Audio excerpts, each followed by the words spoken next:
Pak Radin ya. Ya, Pak Radin ada tadi ada seorang pendengar yang kirim SMS. Boleh Pak Radin sentuh sedikit tentang katanya ibunya akan bangun setiap kali waktu malam dan akan makan makanan dengan pelahap lah. Jadi dapurnya berkicah dengan makanan, lantai semua. Jadi apa mungkin boleh Pak Radin katakan dalam kisah ini Casey, ini tentang ibunya ini sebenarnya dua Casey. Ada proses sebelum orang tu meninggal, dia dah buang tebiat. Kalau dia orang yang beramal, dia tak akan jadi begitu. Tapi jangan cakap kadang-kadang orang beramal pun kadang-kadang dorang dari segi saintifik, dorang dah nyanyuk, sistem otak saraf dorang tu dah jam. Ini sebenarnya kalau untuk ibu dia tu merayap malam atau untuk makan, terserah, jangan kita sangka buruk tentang mak. Saya sayang ibu, kita semua nak sayang mak. Sebenarnya sangka positif. Kadang-kadang bila orang dah tua kisi, orang ada satu penyakit lapar kisi. Dan orang rasa sistem body orang tu nak makan juga. Kadang rasa lapar. Saya pernah juga settle satu chronic case, bila tiap malam dia ingat mak dia ni ada hantu mengganggu ke, hantu lapar ke apa, saya nak ke buluh je. Rupanya tidak Casey, dia kelaparan sebab sistem mindset dia tu kadang-kadang siang dia tak makan, malam dia gini.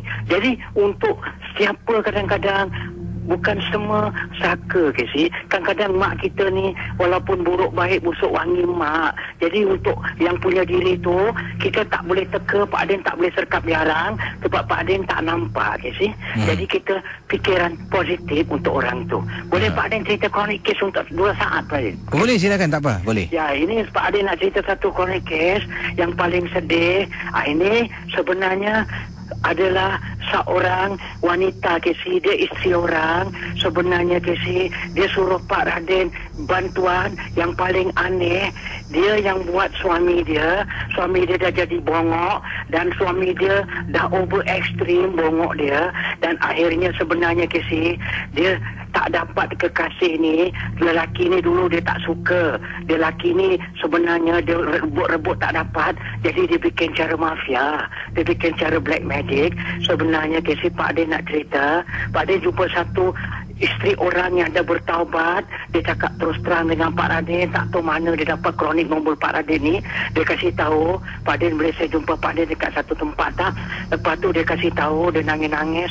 Pak Radin, saya jangan bilang orang, saya nak kasih tahu sebenarnya boleh tak Pak Radin obat suami saya? Saya cakap kenapa suami awak? Dia tersampuk, ada kronik kes apa dia terjadi dengan diri dia? Dia cakap tidak Pak Radin, bukan kronik kes. Sebenarnya kronik tu saya yang bikin. Bikin apa? Dia cakap saya yang bikin suami saya kasih bodoh. Sebab apa? Suami dia saya tak nak. Saya ni possessive woman. Sebab dia perempuan sayang lelaki terlampau sangat sampai cemburu kronik. Dia bikin laki dia sampai laki dia naik bongok. Kasi 1 bulan gaji katakan 2,000, dia 1,000 ambil, dia kasih 2,000 kasih. Dan akhirnya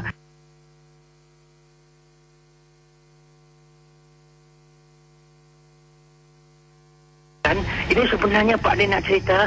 Lepas tu bila Pak Din jumpa dia, alhamdulillah hidayah Allah mungkin memberi dia. Waktu gitu datang insaf dia membuat suami. Dia suruh Pak Radin pecahkan balik perbuatan dia Casey.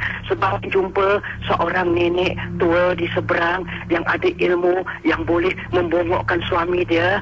Dan akhirnya dia rasa insaf. Rupanya Casey, dia bukan makan, dia bukan kasih suami dia makan benda-benda tak baik. Sebenarnya rupanya Casey, dia kunci semangat nafsu suami dia dan dia kunci mindset suami dia tu supaya suami dia tu hanya dengar cakap dia. Ini dipanggil apa Tokosi? Kunci minda pikiran melalui. Jadi IQ suami dia tu jadi Mr. Remote Control pula. Macam Obot Madin nak remote control Pak Radin gitu. Sebenarnya Pak Radin cerita, lepas tu bila Pak Radin datang untuk settle chronic case, alhamdulillah Pak Radin dapat settlekan. Inilah dia, ada juga misteri, isteri, insaf lepas bikin suami. Tapi Pak Radin janji cakap dengan dia, lepas awak dah buat gini, tobatlah. Rupanya kerana apa Casey? Bila dia tengok malam suami dia tidur tu, datang insaf dia. Engkau dah suami aku, kenapa aku nak bodohkan kau. Jadi Pak Radin obatkan dia, dan suami dia sekarang alhamdulillah Casey, dengan dia tu berkasih sayang dengan cara asli, dengan tak dipaksa. Tapi Pak Radin tak nak, cuma Pak Radin nak sebut ya, kalau siapa-siapa ada juga isteri kalau dah bodohkan suami, cepat-cepat insaf, jadi pakai obat, takut nanti suami jadi Mr. Tongong. Itu saja ya Casey. Assalamualaikum. Waalaikumsalam Pak Radin. Ya. Ya, ini saya nak tanya Pak Radin ya. Ada seorang adakah seseorang itu mampu boleh menghalang seseorang daripada melakukan sesuatu? Semua orang boleh melakukan sesuatu. Boleh.